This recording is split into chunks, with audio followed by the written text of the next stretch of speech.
Yes, please help me welcome my really special guest from Croatia, Ante Vrdelja from Croteam, the creators of Talos Principle.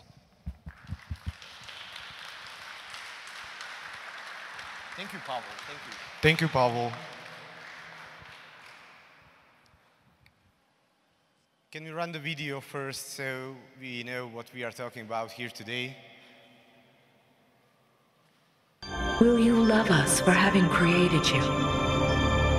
Will the world you build be like ours, or so different that today we cannot even imagine it? Step into the light, child. Is there anything that we associate more closely with intelligence than curiosity? Our mythologies are full of riddles and mysteries and divine knowledge. My child, you may go freely to all the worlds of my garden. But if the tower tempts you, be wise. Do not let yourself be misled by doubt. For it shall bring death and the end of your generations. So be it. Let your will be done.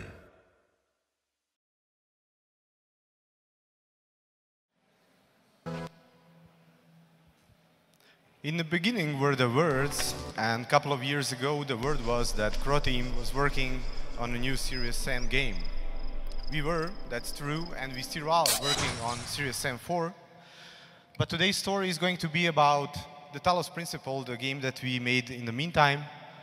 And it's an interesting story because the core game mechanics for this philosophical puzzler were created almost by accident, and this whole game just sort of like happened.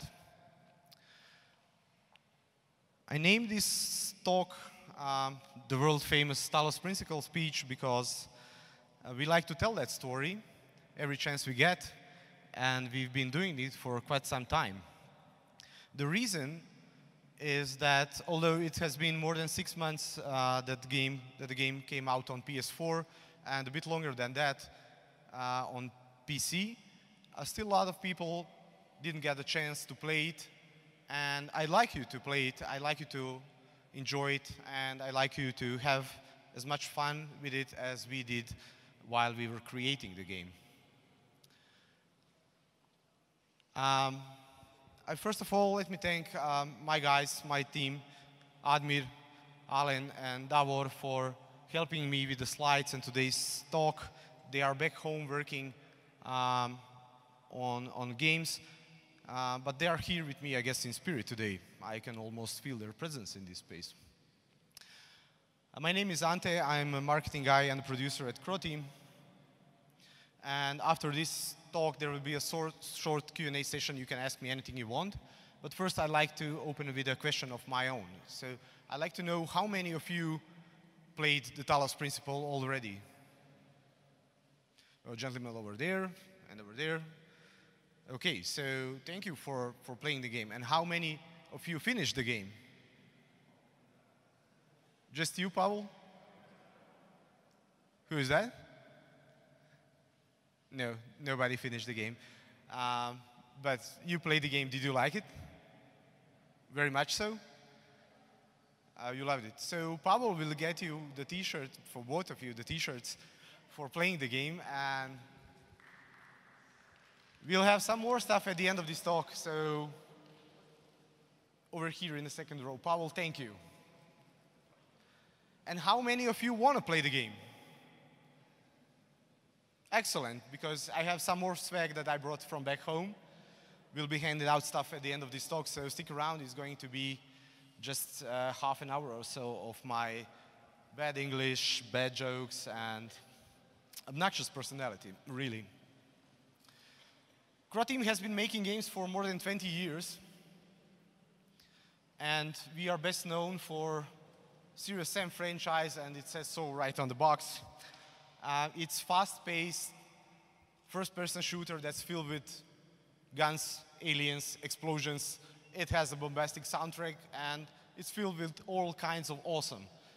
So when we were working on Serious Sam 4, we were trying to pace this frantic action in a way, and the small team, just 2 guys really, were tinkering with the idea of creating a different level design, maybe finding an alternative to the usual door that happens to be somewhere on the level, and then finding a switch that would open the door. And what they did is they created some sort of field barrier, energy field that would block a player from accessing certain areas. And then they created this electronic device, the jammer, that would hold the door open. And then they created another door, but they left one jammer, so there was a sort of puzzle right there. And they tinkered with the idea some more, and they added more stuff. They did. They prototyped the levels, found out more ways to make the levels challenging, and it was great fun to play this sort of puzzles. But we had this one problem. The pace was now really, really slow, and we couldn't use it for Serious Sam 4. But at the same time, everybody who tried the new puzzles was like, this is awesome, we should totally use this. And we were having a bit of a problem. We wanted to use these puzzles, we wanted to use these levels, but we couldn't have used them in Serious Sam, so we used them in a new game. We decided to use them in a new game, so this is how Serious Sam, how the Talos Principle was born. So we had this great idea. That's just great, we have this idea, but how many times have you heard, I have a great new idea for a short animated movie or an indie game, I would like to do this and that, but when you actually have to build it, then you have to come up with a plan and roll up your sleeves. Maybe if you have short sleeves, then you just tuck them up a bit, you don't do the rolling. I don't know where I'm going with this, so I'm just going to continue. So here was our plan. We needed to add more gameplay elements that would create a more immersive experience. We wanted to do an open world game with levels that are not, that would not, players won't get stuck in just one puzzle. We wanted to allow them to roam the world, try the different puzzles. If they get stuck on one puzzle, then come back and then continue from that point. We also had this idea how the story will tie all those elements together and make a really nice game. But most of all, we needed time. We needed time because we had so many ideas and so little time to do it, or we needed to do things real quick. So this is how we went on about it. For the assets we could have used, and we did just that, some assets that we created in our previous game. Here on the right side you can see a structure that was being used in Serious Sam 3, and the same structure appears on the left picture in the Talos Principle, but now the positioning is different, and also lighting and post-processing make it look different in the Talos Principle. But if you play the game, then you already know that we have Roman architecture as well. We have medieval buildings, and we needed to create all those assets fast, real fast. And this is how we were able to do that. The answer is photogrammetry.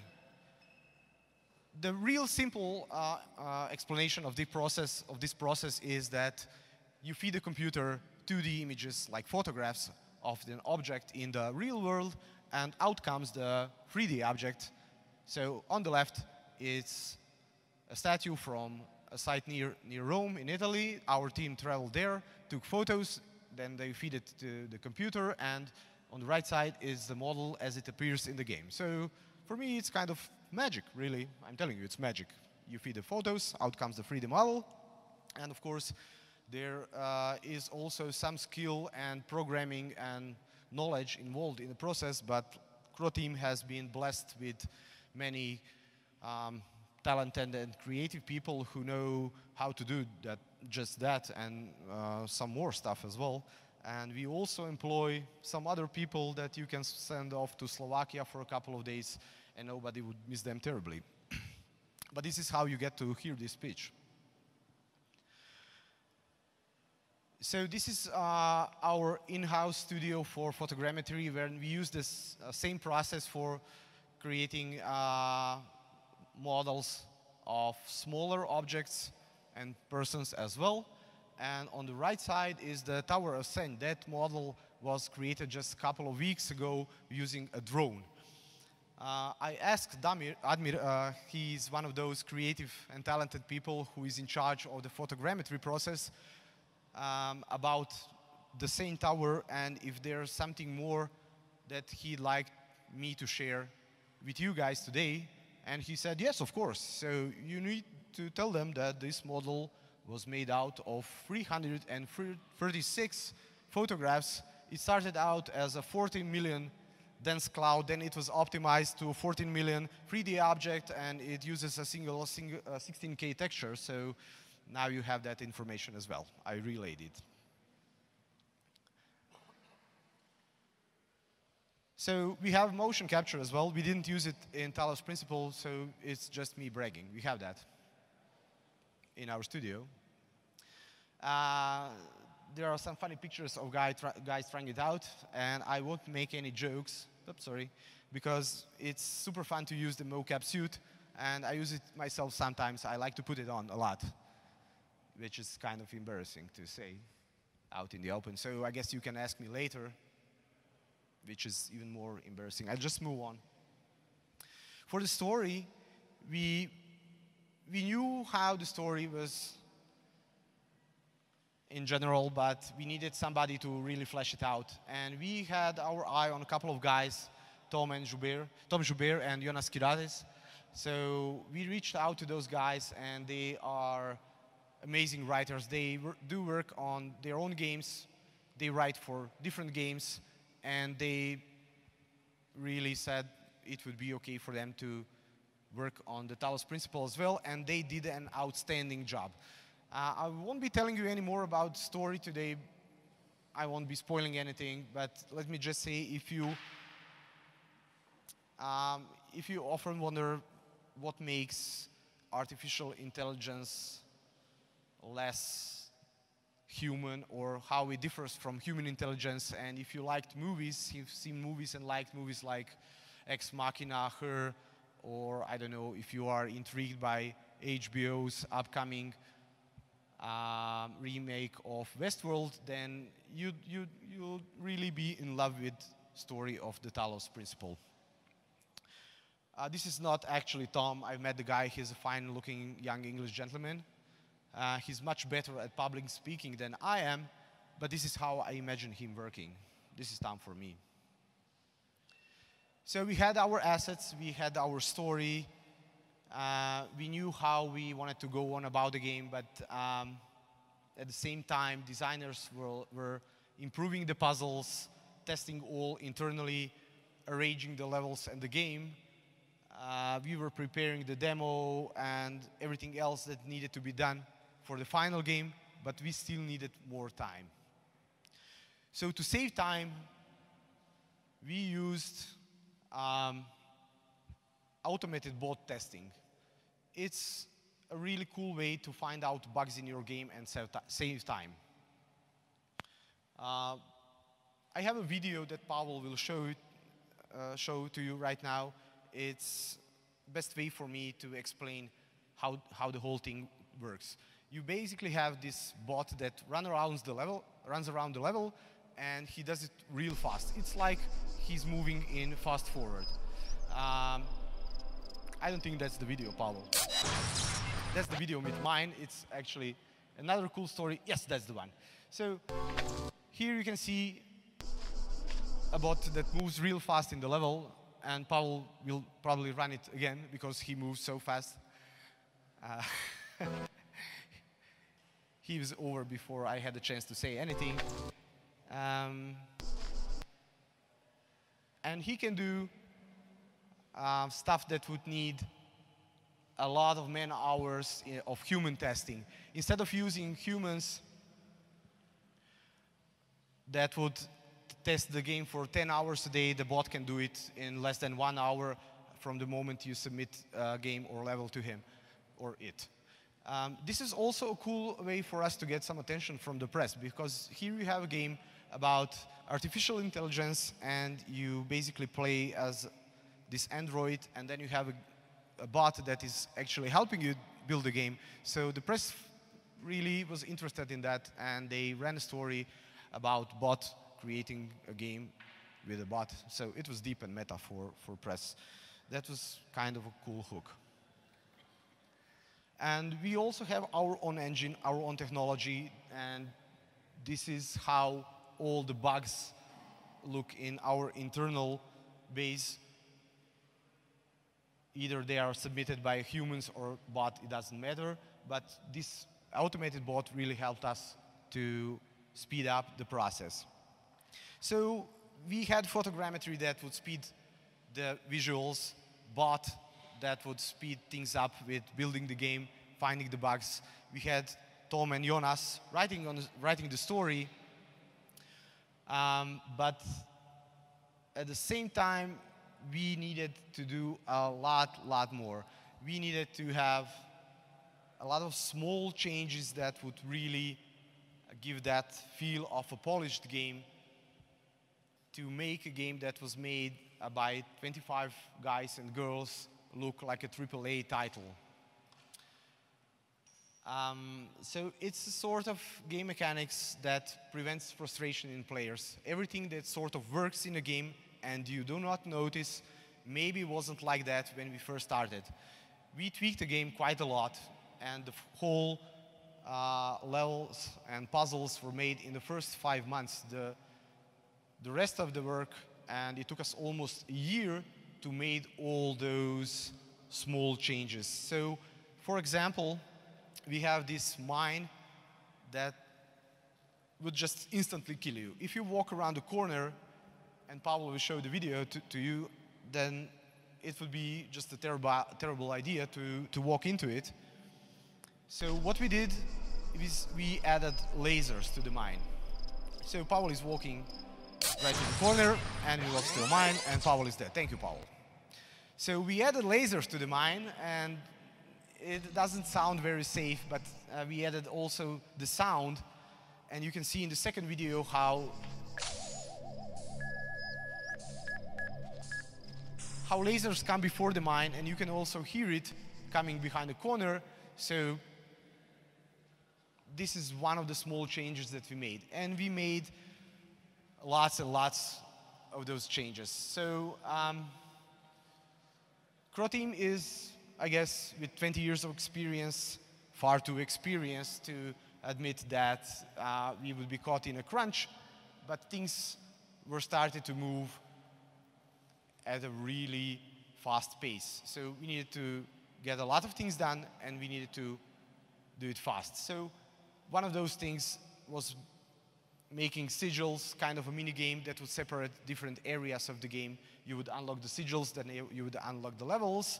So I will give you some examples of the stuff we did, and also a demonstration of the pace. So we worked on the sigils, and we tweaked the Bumblebee design, we worked on the levels, and we worked on more stuff like UI, tweaking the UI that was really not of the greatest layout in the first iteration. Then we tweaked the doors, then we hold the door, and we tweaked the door some more, and then the game was finally out and everybody loved it. So I hope that you will love it too, and I want to thank you all for coming out today. If you wanted to play the game, just talk to me afterwards. I don't have the codes with me, but I do have postcards, and I do have pencils that say Talos Principle. It's really the pinnacle of marketing in university. But if you write me that postcard and leave me your email address, I will send you the codes. I mean, we could have used emails as well, but this way my boss will get to see that you are writing to him. And I'm not saying you to do this, but you could say that you met a cool guy in Slovakia and you really liked his presentation. Then I would get a raise, you would get a free key, and everybody's happy. So thank you once again.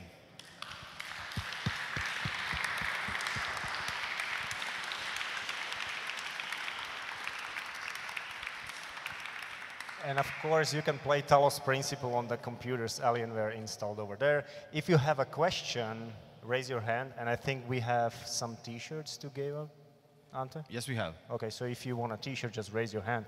Really, Michal? Okay. Okay, the first question. Oh, so sorry. Okay, the mock-up suit. Yes. Start. Start telling about this. To start telling you about mockups. Yeah, no, you said that you are wearing the mock-up suit. A mocap suit.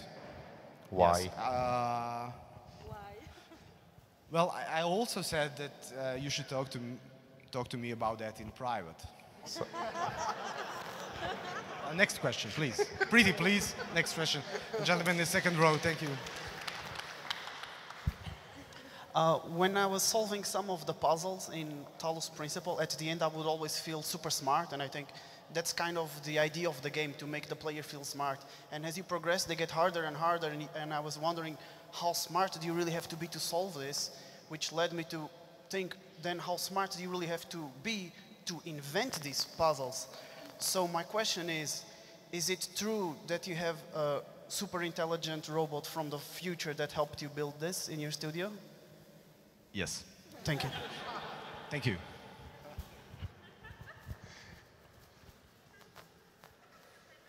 Hello. Love your game. Thank you very much for making it. You probably also have some Steam stats. Can you maybe tell us how many people actually finished Talos Principle? Well, I don't have the exact number, but I think we don't deviate that much from the percentage of people that finish games on Steam, and you know that's a really low percentage. And what troubles me even more is that I think more than 60 or something like that % of all the games that are bought are never played, and like 75 or 8%, if I'm not mistaken, of all the games that are bought are being played for 15 minutes, no longer than that.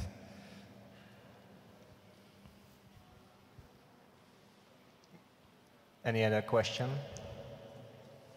Okay, so I will ask. I think it was at Nordics that you announced, semi-announced, Yes. Talos Principle 2, is it correct? Yes, it's semi-correct. Okay. So I'm getting We didn't announce it per se. It was just Alan who said we are going to make that game someday. So we are not announcing at this point anything. Where's Damir? Damir is judging, I guess. Okay. So am I getting the So T-shirt? thank God he's that not was here. the question. Am I He's- getting the T-shirt? Yeah. Of course you are. And one more question over there.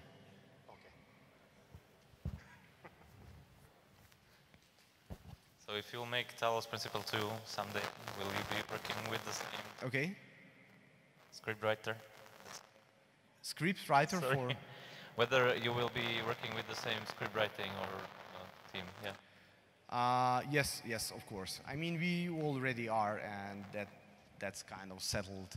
So Tom and Jonas will write for Talos too. And right now, Paul, I have one more task for you, if you wouldn't mind. There's also a video, if you can show it, on my thumb drive of the next game we are working on. We just announced it like 2 weeks ago. It's called Serious Sam VR, The Last Hope. And it's our next game. It's our side project. Besides working on Serious Sam 4, we are working on Serious Sam VR. And it's a good way for us to explore this new technology. And maybe we'll use some of that knowledge in making Talos Principle 2 a VR game. Which folder?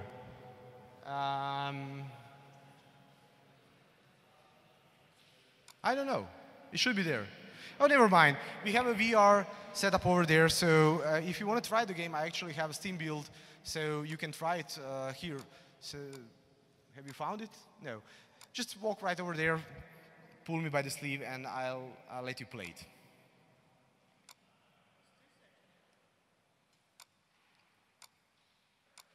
Maybe it's the wrong thumb drive. I'll just blame it on Pavel. It is? It's there? Pavel, my menu found it. So use the teaser trailer, please.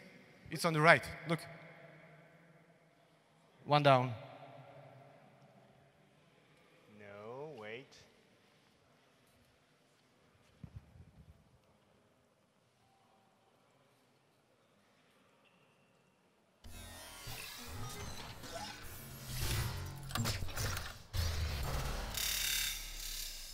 Looks to me like things just got seriously real.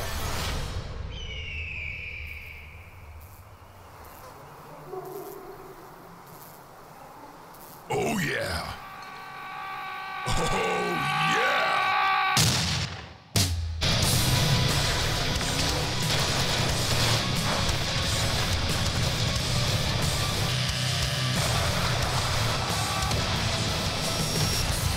Get ready to get serious.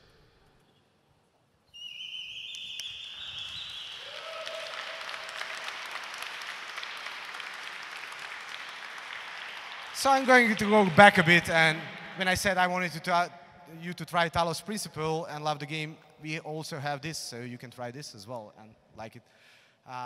We have one game that is for like exercising your brain and one for relaxing your brain. So whatever your poison, Croteam's got you, I guess.